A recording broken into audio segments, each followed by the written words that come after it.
یہ روح ایک ایماندار کے لیے روحانی طور پر کس کو پیش کرتا ہے؟ اگر اکن بن کرمی نے گناہ کیا اور چوری کی تو اس کی سزا سب لوگوں کو کیوں ملے؟ اگر اکن بن کرمی اندر کے دشمن اور اندر کی آگ کو ظاہر کرتا ہے تو ہم اس سے چوکنے ہو کر کس طرح اس پر غلبہ پا سکتے ہیں؟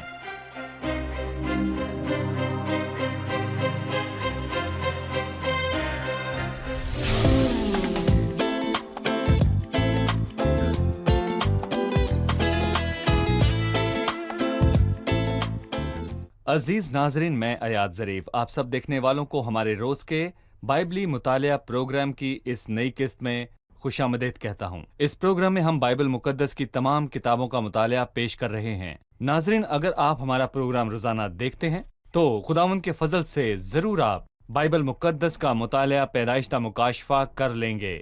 اس مطالعے کو ہم 5 سالوں میں مکمل کریں گے۔ ابھی ہم یشوع کی کتاب کا مطالعہ کر رہے ہیں اور آج ہم 6 7ویں باب کا مطالعہ کریں گے۔ سب سے پہلے میں خدا کے خادم بھائی نہیمیہ کو اسٹوڈیوز میں خوش آمدید کہنا چاہوں گا۔ جی بہت شکریہ بھائی اسحاق آپ کو بھی خوش آمدید۔ شکریہ۔ ساتھ ہی ہمارے دیگر مہمانوں کو بھی خوش آمدید۔ بھائی نہیمیہ، کیا آپ ہمیں پچھلی قسط کے متعلق کچھ بتائیں گے تاکہ جن لوگوں نے اسے نہیں دیکھا وہ بھی سمجھ لیں؟ ہم یشوع کی کتاب کا مطالعہ کر رہے ہیں۔ یہ قبضے کی کتاب ہے۔ خدا کے لوگ ملک کنعان پر قبضہ کرنے کے لیے آئے، جس کا وعدہ خدا نے ان کے باپ دادا کے ساتھ کیا تھا، ایک ایسی زمین جس میں دودھ اور شہد بہتا ہے۔ اور پھر انہوں نے یردن کے دریا کو پار کیا۔ اس وقت اس میں طغیانی تھی۔ اور دیکھیں، ہم یہ سمجھتے ہیں کہ دریائے یردن مسیح کے مرنے اور جی اٹھنے کو پیش کرتا ہے، اور ایمانداروں کے اس کے ساتھ مرنے کو بھی، جو مسیح کے ساتھ اس کی موت کے وسیلے سے شریک ہوئے، جو اس کے ساتھ ہمارے جی اٹھنے کو پیش کرتا ہے۔ مسیح کے ساتھ جی اٹھنا ہمیں ایک نیا اختیار بخشتا ہے، وہ نیا اختیار جو ہم خدا کے لوگوں کے پاس دیکھتے ہیں جبکہ وہ ملک کنعان میں موجود ہیں۔ جب وہ کنعان میں داخل ہوئے تو یریحو ان کے آگے تھا، اور یہی وہ وقت تھا جب وہ ملک کنعان پر قبضے کے لیے جنگ کرنے والے تھے۔ بہرحال ہم دیکھتے ہیں کہ بیرونی دشمنوں کا سامنا کرنے سے پہلے انہیں اندرونی دشمن یعنی گناہ آلود فطرت کا سامنا تھا۔ انہیں خود کو پرکھنا تھا، اور یہی مطلب ہے۔ دیکھیں، ختنے کا جس کا حکم خدا نے یشوع کو دیا کہ لوگوں کا ختنہ کرے جبکہ وہ لوگ جیل جال میں تھے، یہیں خود کو پرکھا جا سکتا تھا۔ وہاں ختنے کے ذریعے خدا نے مصر کی شرمندگی کو ان پر سے ہٹا دیا۔ اس سے مراد مصر کی برائی ہے جو وہاں رہتے رہتے ان پر لگ چکی یقیناً تھی۔ ان سب باتوں کا ایک روحانی پہلو ہے۔ جی ہاں، مثلاً خود کو پرکھنے سے مراد اپنی پرانی فطرت کو پرکھنا جس کے ساتھ ہم پیدا ہوئے، اور اپنی خواہشات کے وسیلے سے جو خدا کے خلاف کھڑی رہتی ہیں۔ بالکل۔ دراصل بائبل میں یہ لکھا ہے کہ جب مسیح ہوا، جب اسے صلیب پر لٹکایا گیا تو میں بھی بطور ایماندار مردہ ہو گیا۔ صحیح؟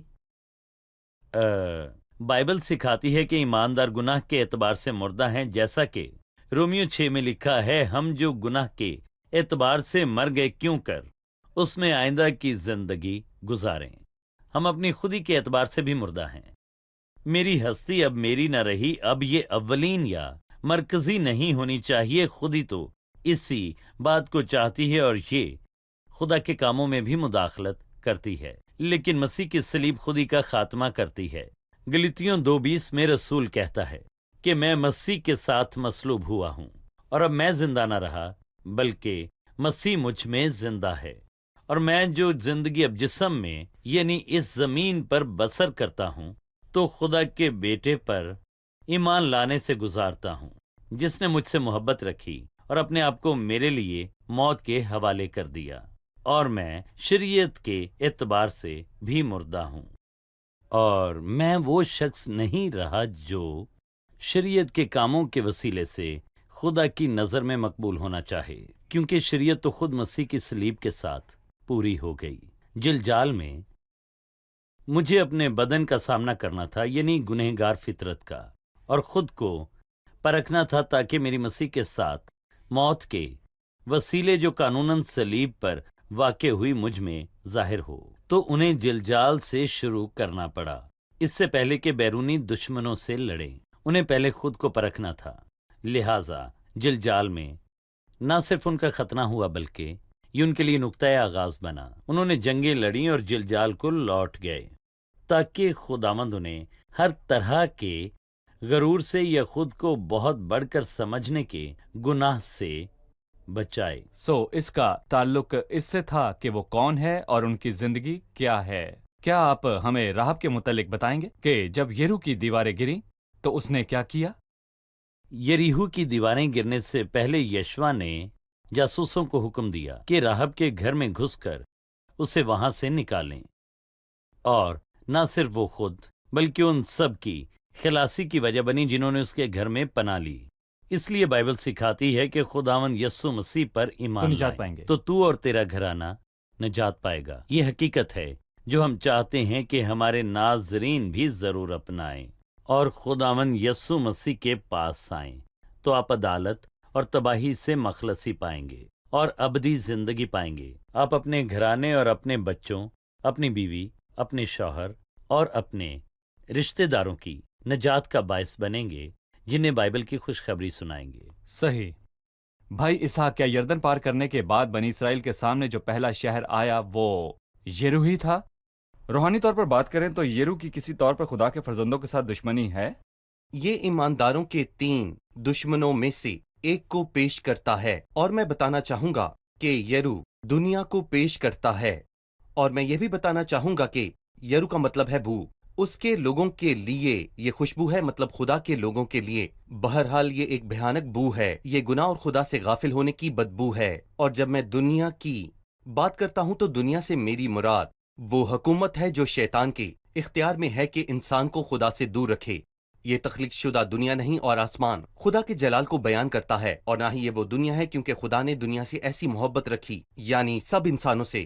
میری مراد وہ دنیا نہیں جس میں ہم چلتے پھرتے ہیں، جس کی ہمیں ایک حد تک فکر بھی کرنی چاہیے۔ میری مراد در حقیقت حکومت اور اختیار کی دنیا سے ہے۔ حکومت مذہبی ہو سکتی ہے یا پھر یریحو کی طرح بدکار بھی ہو سکتی ہے، یہ سماجی، معاشی اور سیاسی ہو سکتی ہے۔ اور وہ حکومتیں جن کے وسیلے شیطان لوگوں کو یہ کہنے کی کوشش کرتا ہے کہ آؤ تمہیں میری سپر مارکیٹ میں تمہارے پسند کی چیزیں ملیں گی، لیکن خدا کے پاس کبھی مت جانا۔ خدا سے دور رہنا وہ یقیناً لوگوں کو یہی کہتا ہے کہ اس سے دور رہو، وہ لوگوں کو خدا سے دور لے جاتا ہے۔ یریحو اسی کا نام ہے، اور دنیا پر ایمان کے بنا غالب نہیں آیا جا سکتا، اور یوحنا کے پہلے خط میں یہ بہت واضح لکھا ہے۔ اور وہ غلبہ جس سے دنیا مغلوب ہوئی ایمان ہے کے وسیلے ہمارا سے۔ ایمان ہے۔ خداوند پر ہمارا ایمان، ایمان کے وسیلے سے باتوں کو جاننا۔ اور یریحو منور ہے، اس کی قلعہ بندی کی گئی ہے، مضبوطی سے بند ہے، اور وہ قلعہ بند اور ترقی یافتہ ہے، بہرحال ایمان کی آنکھوں سے۔ اور ہم دیکھتے ہیں کہ جب تک دلوں میں بدکاری رہتی ہے اس کا انجام تباہی ہے، اور ابدیت میں بھی تباہی ہے۔ ناظرین، آپ دنیا کی چمک دمک میں الجھ گئے تو کبھی بھی اس پر غالب نہیں آ پائیں گے۔ اس کی دل اور آنکھوں کو لبھانے والی پیشکش میں الجھنے سے فقط مسیح پر اور اس کے کام پر ایمان رکھنے سے بچا جا سکتا ہے۔ ایک وقفے کے بعد پھر ملتے ہیں۔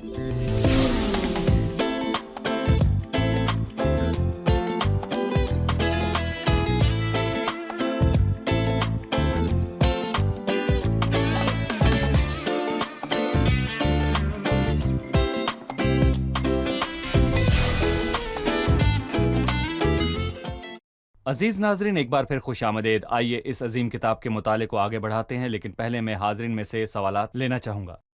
جی، آپ کا سوال؟ 7ویں باب کی پہلی آیت میں ایک سوال ہے۔ 7ویں باب میں جاری رکھیے۔ ہم پڑھتے ہیں کہ وہ صرف اکن تھا جس نے گناہ کیا، پھر خدا نے سب اسرائیلیوں کو سزا کیوں دی؟ در حقیقت گناہ صرف اکن کا تھا، اور خداوند کا قہر سب اسرائیلیوں پر بھڑکا۔ آخر کیوں؟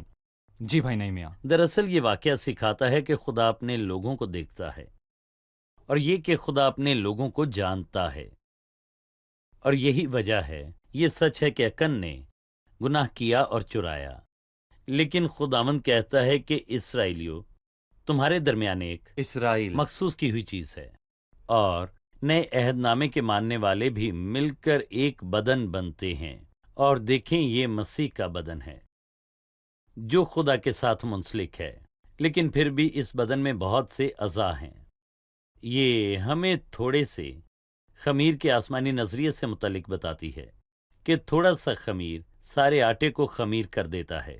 یہ ہماری حوصلہ افزائی کرتا ہے کہ ہم شخصی طور پر اپنا برتاؤ دیکھیں، اور دیکھیں کہ ہمارے انفرادی برتاؤ کا اثر صرف مجھ پر نہیں ہے بلکہ یہ میرے دیکھیں خاندان پر بھی اثر کرتا ہے، چرچ اور خدا کے لوگوں پر بھی۔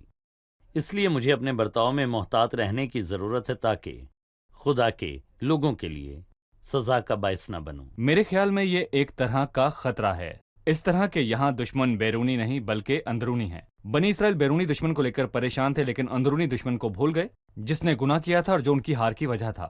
پانچواں پہلو وہ بات جو ہمیں شکست کی طرف لے کر جا سکتی ہے، ہم سے اس کے روحانی پہلو پر بات کریں، ہمیں اس کے متعلق بتائیے۔ صحیح، ہم نے یہ مانا کہ یرو دنیا کو پیش کر رہا ہے اور ہمارے دو روحانی دشمن اور ہیں۔ پہلا بدن ہے جو یہاں جنگ کے ذریعے آئی کے ساتھ ظاہر ہوتا ہے، اور مزید واضح طور پر اکن کے معاملے میں بعد ازاں ہم آئی کو بدن کی علامت کی طور پر دیکھتے ہیں کہ لوگوں نے کیا کیا اور آئی میں کیسے شکست کھائی۔ آگے حوی آتے ہیں جو ابلیس کو ظاہر کرتے ہیں۔ میں اس حصے پر غور کرنا چاہوں گا جہاں اکن کا معاملہ درج ہے۔ اکن ہماری گناہگار فطرت کو ظاہر کرتا ہے۔ مسئلہ یہ ہے کہ ہم اس سے ڈرتے ہیں جس سے ہمیں ڈرنا نہیں چاہیے، اور جس سے ڈرنا چاہیے اس سے نہیں ڈرتے۔ اس کا کیا مطلب جی۔ ہے؟ در حقیقت ہم بیرونی دشمنوں سے بہت ڈرتے ہیں باوجود اس کے کہ ہم جانتے ہیں کہ خداوند ہمیں ان سے بچا سکتا ہے، اور یہی ہم یرو میں دیکھتے ہیں، وہ دشمن جنہوں نے ہتھیار اٹھا رکھے ہیں۔ در حقیقت ہمیں ان سے نہیں ڈرنا۔ یہی کچھ مسیح نے ہمیں سکھایا، اور میں تم دوستوں سے کہتا ہوں جو بدن کو قتل کرتے ہیں۔ اس نے ان سے کچھ نہ کہا کہ وہ کیا کریں، بلکہ ایک مسیحی ہوتے ہوئے مجھے بدن جو سے میرے ڈرنا اندر ہے۔ چاہیے جو ہے گناہگار فطرت۔ مجھے میرے گناہ سے ڈرنا چاہیے کیونکہ گناہ مجھے برباد کر دے گا، میرے گھرانے میں میری تاریخ کو برباد کر دے گا، اور خدا کے لوگوں میں رنج کو برپا کرے گا، جیسا کہ ہم نے سنا ہے۔ صحیح۔ لیکن میں واضح کرنا چاہتا ہوں جی۔ جب میں بدن کی بات کرتا ہوں تو میری مراد خون اور گوشت یقیناً نہیں، بلکہ میری مراد بدکار فطرت سے ہے جو ہم میں پائی مجھ جاتی میں۔ ہے۔ ہم رومیو 7 میں دیکھتے ہیں، مجھ میں یعنی میرے جسم میں کوئی جی، نیکی بسی ہوئی میرے نہیں۔ جسم میں۔ کیا اس سے پہلے ہم نے صلیب پر یہ نہیں دیکھا؟ جیسا کہ رومیو 6 میں لکھا ہے، چنانچہ ہم جانتے ہیں کہ ہماری پرانی انسانیت اس کے ساتھ اس لیے مصلوب کی گئی کہ گناہ کا بدن بیکار ہو جائے، مصلوب کی تاکہ گئی۔ ہم آگے کو گناہ کی غلامی میں نہ رہیں۔ یہ ایک ایسا عمل ہے جو ہو چکا، اور ہمارا وہ پرانا تعلق جو آدم سے تھا جس نے ہمیں بدکاری کی اس شرمناک حالت تک پہنچایا تھا جس کی گناہ آلود فطرت ہم میں بسی ہوئی تھی، اور پھر صلیب پر آدم کے ساتھ ہمارا پرانا تعلق ختم ہو گیا۔ لیکن ہم پر ایک عملی ذمہ داری ہے۔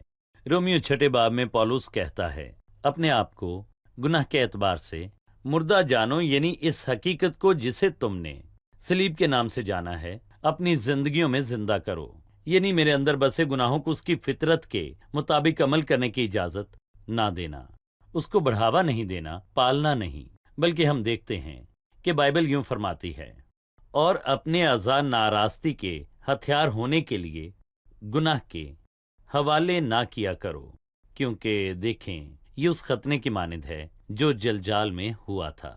صحیح۔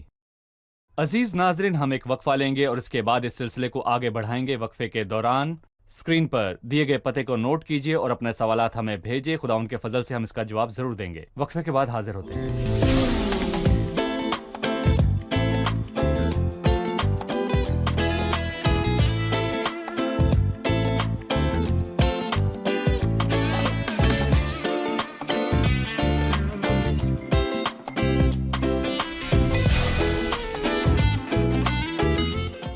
وقفے کے بعد ایک بار پھر آپ سب کو خوش آمدید۔ اب ہم اپنے حاضرین سے سوالات لیں گے۔ جی، آپ کا سوال؟ 7ویں باب کی 2 آیت سے 11ویں آیت تک ہم پڑھتے ہیں کہ بنی اسرائیل نے ایک شہر سے جنگ کی جو کہ آئی کہلاتا ہے، جیسا کہ جاسوسوں نے واضح کیا ہے کہ آئی یرو کے مقابلے بہت چھوٹا سا شہر تھا۔ آئی جیسے چھوٹے شہر سے وہ کیسے شکست کھائیں گے جبکہ انہوں نے یرو کو شکست دی تھی؟ بنی اسرائیل آئی جیسے چھوٹے شہر سے شکست کیسے کھا گئے جبکہ انہوں نے یرو جیسے بڑے شہر کو شکست سے دوچار کیا تھا؟ یہ بڑا اچھا سوال ہے اور اس میں ایک سبق ہے۔ جب اس کی وجہ معلوم ہو تو حیرانگی کی گنجائش نہیں رہتی۔ کچھ دیر پہلے بھائی نہمیہ نے کہا کہ جلجال بڑا اہم تھا اور خود کو پرکھنا بھی اہم ہے۔ جلجال وہ جگہ ہے جہاں سے ہم جنگ پر جاتے ہیں، اور وہ کہتا ہے خداوند تیرا شکر ہو، یہ فتح تیری ہے۔ صحیح۔ جلجال یہاں نہیں ہے۔ اور ایک اور بات ہے، جب وہ کہتا ہے جا کر اس ملک کا حال دریافت کرو، یہ یشوا نے کہا جب اس نے لوگوں کو بھیجا۔ یشوا 7:2 میں لکھا ہے کہ ان لوگوں نے جا کر ائی کا حال دریافت کیا، اور جب وہ لوٹ کر آئے تو ان سے کیا کہا؟ سب لوگ نہ جاؤ، سب لوگوں کو وہاں جانے کی ضرورت نہیں، فقط 2-3 ہزار مرد چڑھ جائیں اور ائی کو مار ڈالیں۔ سب لوگوں کو وہاں جانے کی تکلیف نہ دیں کیونکہ وہ تھوڑے سے ہیں۔ انہوں نے دشمن کو سنجیدگی سے نہ لیا، اور انہیں لگا کہ خدا ہم پر رحم کرے اور ہمیں اس بری فطرت سے بچائے جو کہ جسم ہے، خود اعتمادی اور احساس کہ مجھے خدا کی ضرورت بس چند باتوں میں ہے جو مجھے بڑی نظر آتی ہیں، اور ہم کہتے ہیں کہ ہمیں دعا کرنی ہے، روزہ رکھنا ہے اور خود کو خدا کے حضور حلیم بنانا ہے کیونکہ مسئلہ بہت بڑا ہے، باقی باتیں اور ہم چھوٹی کہتے ہیں کہ ان کا حال تو ہم نکال ہی لیں گے، یہ تو معمولی بات ہے۔ یہ غیر اہم ہے، اور یہ ہمارا مسئلہ ہے، یہ ہمارا ہے۔ میں نے دیکھا کہ خداوند تب مجھے سکھاتا ہے کہ تم مجھ سے جدا ہو کر کچھ نہیں کر سکتے۔ میں خداوند کے بغیر سینکڑوں کام کر سکتا ہوں لیکن سب کا انجام بربادی ہوگا، اور یہی کچھ یہاں ہوا۔ یعنی خود اعتمادی اور ان کے ساتھ گناہگار تھا، یعنی اکن۔ اس نے یرو کی لانتی چیزوں میں سے کچھ لیا جس کا خدا نے حکم دیا تھا کہ اس میں سے کچھ نہ لینا، اور فخر، خدا سے جدائی اور خود کو نہ جانچنا اور اس مقام پر نہ ہونا جہاں پر آپ خود کو پرکھ سکتے ہو، یہ سب کچھ بربادی لاتا ہے۔ دراصل مجھے یشوا پر تھوڑا غصہ آتا ہے، اگر آپ مجھے ایسا کہنے کی اجازت دیں تو۔ جب ہم 7ویں آیت کو پڑھتے ہیں، یشوا 7واں باب 7ویں آیت، اس آیت کو اپنے ذہن میں رکھیے گا۔ اور یشوا نے کہا، ہائے اے مالک خداوند، تو ہم کو اموریوں کے ہاتھ میں حوالے کر کے ہمارا ناز کرانے کی خاطر اس قوم کو یردن کے اس پار کیوں لایا؟ کاش کہ ہم کنایت کر کے اور یردن کے اس پار ہی بودباش کرتے۔ یشوا کو ایسی باتیں کرنی چاہیے تھی۔ سادہ سی بات یہ ہے کہ آدمی کمزور اور ناتواں ہے، چاہے وہ یشوا کے جیسا ایک عظیم رہنما ہی کیوں نہ ہو جو کہ دراصل ایک دیو تھا۔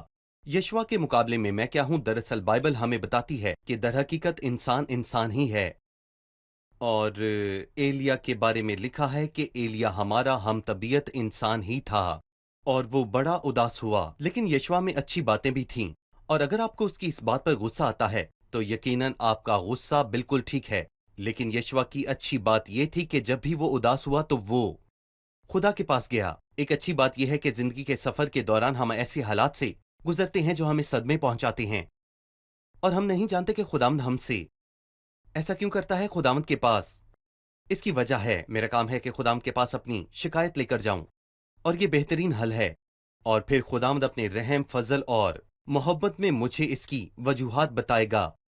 اور اگر آپ یشوا سے زیادہ رنجیدہ ہیں تو میں آپ کے لیے اسے آسان جی۔ کرتا ہوں۔ ایک زبردست بات ہے جو اس نے اپنی دعا کے اختتام پر کہی، پھر تو اپنے بزرگ نام کے لیے کیا کرے گا، اور دیکھیں خداوند، ہمارے لیے جو اہم ہے وہ تیرا نام، تیرا جلال اور تیرا دبدبہ ہے کہ تو قوموں کے لیے عظیم قوموں خدا کے ہے۔ تو اپنے عظیم نام کی خاطر کیا کرے گا؟ دراصل خداوند کا ارادہ یہ تھا کہ اس گناہگار کو سامنے لا کر اسے پاک کرے، کیونکہ وہ پاک خدا ہے۔ بھائی اسحاق، ہم نے دیکھا کہ یشوا کے دل میں اداسی تھی، لیکن خداوند نے اسے جواب دیا، اور وہ جواب تسلی بخش اور کافی تھا۔ خداوند نے کیا کہا؟ 7ویں باب کی 10ویں آیت میں خداوند نے یشوا سے کہا کہ اٹھ کھڑا ہو۔ یہ بات ہے ہمارے خداوند کی جو شاندار ہے، اور وہ ہماری کمزوریوں میں ہمیں اپنے سینے سے لگاتا ہے، اور یہاں تک کہ میری نادانی میں بھی جب میں نے خداوند سے وہ کہا جو مجھے نہیں کہنا چاہیے تھا، اس حقیقت کے باوجود کہ مسئلہ اسرائیل اور لوگوں میں ہے، لیکن خداوند نے محبت سے اس کا جواب دیا۔ خداوند نے کہا، اٹھ کھڑا ہو، تو کیوں اوندھے منہ پڑا ہے؟ اور پھر وہ صاف صاف کہتا ہے کہ اسرائیل نے گناہ کیا، اور انہوں نے مخصوص چیزوں میں سے کچھ لے بھی لیا جو لوگوں کی نظر میں چھوٹی اور غیر اہم ہیں، پر خدا کی نظر میں کچھ اور ہے۔ گناہ گناہ ہے۔ انہوں نے کیا کیا؟ وہ کہتا ہے کہ انہوں نے گناہ کیا، ان سے خطا ہوئی، انہوں نے مخصوص کی ہوئی چیزوں میں سے کچھ لے لیا، چرا لیا اور اکھاڑ لیا اور اپنے مال میں شامل کر لیا۔ ان سے 5 غلطیاں ہوئیں۔ خداوند، یہ تو ایک بابلی کپڑا ہے اور کچھ نہیں، لیکن خدا کے نزدیک چھوٹے بڑے گناہ کا تصور انسانی معاشرے کا تصور ہے، اور خدا کا اس گناہ سے کچھ لینا دینا نہیں۔ خدا کے نزدیک گناہ کی مزدوری موت ہے۔ افسوس کہ خداوند یہاں سمجھاتا ہے کیا ہوا۔ خداوند یہاں سمجھاتا ہے کہ کیا ہوا، وہ اسے وجہ بتاتا ہے کہ اس لیے بنی اسرائیل اپنے دشمن کے آگے ٹھہر نہیں سکتے، اور آیت 13 میں خداوند انہیں بتاتا ہے کہ اٹھ لوگوں کو پاک کر، اور کہہ کہ تم اپنے کو کل کے لیے پاک کرو، کیونکہ خداوند اسرائیل کا خدا یوں فرماتا ہے کہ اے اسرائیلیو، تمہارے درمیان مخصوص کی ہوئی چیزیں موجود ہیں۔ سال گزرتے جاتے ہیں لیکن الہی نظریہ وہی ہے۔ اور نیک لوگوں میں سے ایک اور نے کہا، تم اپنے آپ کو مقدس کرو، کیونکہ کل کے دن خداوند تمہارے درمیان عجیب کام کرے گا۔ خداوند ہمارے درمیان عجیب کام کرنے سے تنگ نہیں آتا، اور بچاتے وقت وہ اپنے ذہن میں تعداد کو رکھتا ہے۔ پر کیا میں مقدس ہوں؟ خدا ہمارے درمیان کام کرے گا اور ہمیں استعمال کرے گا۔ جہاں تک بات ہے چھوٹی یا بڑی چیزوں کی، تو ہمیں ایسے ایماندار ملیں گے جنہیں قتل کرنا یا چوری یا شہادت پرستی منظور نہیں، لیکن وہ خداوند کو اس کے واجب حقوق بھی نہیں دیتے۔ اور بائبل کہتی ہے وہ جو خداوند کو اس کی عبادت یا قربانی کے حقوق نہیں دیتا، یعنی کہ دے یقی، تو وہ خداوند کو ٹھگتا ہے۔ لہٰذا یہ چھوٹی چیزیں ایک ایماندار کی زندگی پر روحانی طور پر کس طرح اثر انداز ہوتی ہیں۔ دیکھیں، جب یسوع زمین پر انسانوں کے درمیان رہا تو ابلیس اس کے پاس آیا کہ اسے آزمائے۔ اس نے شیطان کو خوبصورت جواب دیا، انسان صرف روٹی ہی سے جیتا نہ رہے گا، بلکہ ہر اس بات سے جو خدا کے منہ سے نکلتی ہے۔ دیکھیں، مسیح عملی طور پر ہر اس لفظ کے مطابق جیا جو خدا کے منہ سے نکلا، اور یہ ہمیں بتاتا ہے کہ ہمیں خدا کے ہر لفظ کو کتنی قدر اور اہمیت دینی چاہیے، ہر اس حکم کو جو خدا ہمیں دیتا ہے۔ فقط انہیں جاننا اور ذہن میں رکھنا کافی نہیں، ہم ہر روز اپنے ذہن اور زندگی کو ان کے وسیلے سے نیا کریں۔ یہ اتنا مشکل نہیں جتنا لگتا ہے، اور ناظرین میں کوئی یہ سوچ رہا ہوگا کہ یہ اتنا پیچیدہ کیوں ہے؟ آپ ہر چیز کا معائنہ کر کے ہمارے لیے پیچیدہ بنا رہے ہیں۔ خدا عظیم ہے اور ہم سب جانتے ہیں کہ ہم انسان ہیں، انسان محدود اور کمزور ہے۔ اور خدا دلوں کا خدا ہے، وہ فقط ہمارے دلوں کو ہی دیکھتا ہے، لیکن وہ الفاظ اور اعمال کا بھی خدا ہے۔ اور اگر میرا مسیح کے ساتھ تعلق ہے، اور اگر پاک روح کا مجھ پر اختیار ہے، تو مجھے اس کے تمام احکاموں کو ماننا بہت آسان لگے گا، اور میں انہیں آسانی سے مان لوں گا۔ لیکن اگر پاک روح مجھ سے رنجیدہ ہے کیونکہ میں نے گناہ کیا ہے اور اس کا اقرار نہیں کیا، تو میں ان سب بھیانک باتوں کو اپنے اندر سے نکلتا ہوا دیکھوں گا۔ پھر بات وہی ہے کہ اگر میری زندگی کی پتوار پاک روح کے ہاتھ میں ہے تو راستہ آسان ہوگا۔ صحیح۔ اور جو شخص اپنے دل کو حساس کر لے گا، وہ چھوٹی سی غلطی پر بھی غور کرے گا۔ بہرحال وہ شخص جو یکے بعد دیگرے غلطیوں کو نظر انداز کرنے کا عادی ہے، جب وہ بڑی غلطی کرے گا تو اس پر عدالت گر پڑے گی۔ خدا آپ کے ساتھ ہو۔ ہم قسط کے اختتام پر پہنچ چکے ہیں۔ آنے والی قسط میں آپ سے پھر ملاقات ضرور۔ ہوگی۔ شکریہ۔ حاضرین، آپ کا بھی شکریہ۔ اگلی قسط میں آپ سے بھی ملاقات ہوگی۔ عزیز ناظرین، یہ ایک زوردار تنبیہ ہے۔ خدا کبھی بھی ایک پاکیزہ زندگی کو نظر انداز نہیں کرتا۔ خدا ایک پاکیزہ زندگی کو چاہتا ہے۔ وہ چاہتا ہے کہ ہم نزدیک ہوں تاکہ وہ ہمیں مقدس کرے۔ اس لیے نہیں کہ اکن خدا کے لوگوں میں سے، یہودا کے قبیلے میں سے تھا، خدا اس کی غلطی کو نظر انداز نہیں کر سکتا جبکہ وہ اور قوموں کی عدالت کر رہا تھا۔ یہ نہیں ہو سکتا۔ وہ جو اس کے نزدیک ہیں انہیں مقدس ہونا ضرور ہے۔ ضرور ہے کہ عدالت خدا کے گھر میں شروع ہو۔ عزیزو، خدا پاک خدا ہے، اور آپ کو اس کے نزدیک جاتے ہوئے یہ معلوم ہونا چاہیے کہ اس کی پاک آنکھیں آپ کو جلوت اور خلوت دونوں میں دیکھتی ہیں۔ ہمیشہ اپنے معاملات کو خدا کی پاکیزگی کی روشنی میں دیکھیں۔ جبکہ آپ لوگوں سے ملتے ہیں، آپ کام پر ہوتے ہیں، آمد و رفت میں، ٹیلی ویژن دیکھتے ہوئے، ریموٹ کنٹرول تھامتے ہوئے، اور جب آپ انٹرنیٹ پر ہوتے ہیں، ہمیشہ ذہن میں رکھیں کہ خدا آپ کو دیکھ رہا ہے۔ اکن نے گناہ کیا اور کسی نے اسے نہ دیکھا، پر خدا نے دیکھا۔ اس نے سوچا کوئی اس معاملے کو نہیں جانتا، لیکن خدا سب جانتا ہے۔ اکن نے سوچا اسے کسی نے نہیں دیکھا۔ بہرحال ایسا کوئی پردہ نہیں ہے جسے کھولا نہ جائے۔ ایک دن ہر بات کو عیاں کر دیا جائے گا۔ خدا انسان کی عدالت کرے گا۔ جو آپ خلوت میں کرتے ہیں وہ سب لوگوں کے سامنے عیاں کیا جائے گا۔ آپ جو کچھ بھی کرتے ہیں وہ سب عیاں کیا جائے گا۔ آپ کمپیوٹر میں، موبائل پر جو کچھ دیکھتے ہیں وہ سب عیاں کیا جائے گا۔ آپ کے تمام تر راز خدا جانتا ہے۔ آپ اس کے پاس آ کر اقرار کرنے کے متعلق کیا سوچتے ہیں، اور مسیح کے صلیبی کام کے وسیلے سے اپنی خطاؤں اور گناہوں کا کفارہ دینے کے متعلق کیا خیال ہے؟ اس لمحے آپ بائبل مقدس کی وہ بات سنیں گے کہ تیرے گناہ معاف ہوئے۔ دور یا نزدیک کا سفر آپ کو کوئی فائدہ نہ دے گا۔ کسی دور یا نزدیک کی پاک یا ناپاک جگہ جانے سے آپ خدا کی نگاہ میں مقبول نہ ہوں گے، صرف ایک ہی بات سے کہ مسیح کے کام کو قبول کریں۔ فقط تب ہی آپ کو ابدی معافی ملے گی، کیونکہ خون بہائے بغیر معافی نہیں ہے۔ لہٰذا خدا کی حضوری میں خود کو جانچیں اور خود کو پرکھیں۔ مسیح کی صلیب کے سائے میں پناہ لیں۔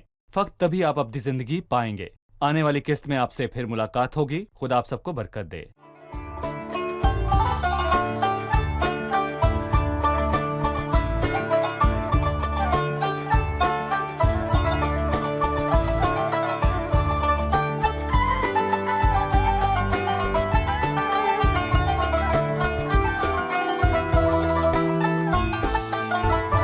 هيئني للبركات اسكب سكيب حبك وانسى كل اللي فات. هيادي أضعها في يدك، هيادي أضعها في يدك. لن أطلقك يا يسوع ما لم تباركني، ولا هرضى بحالة الجوع. فتعالى واشبعني، فتعالى واشبعني.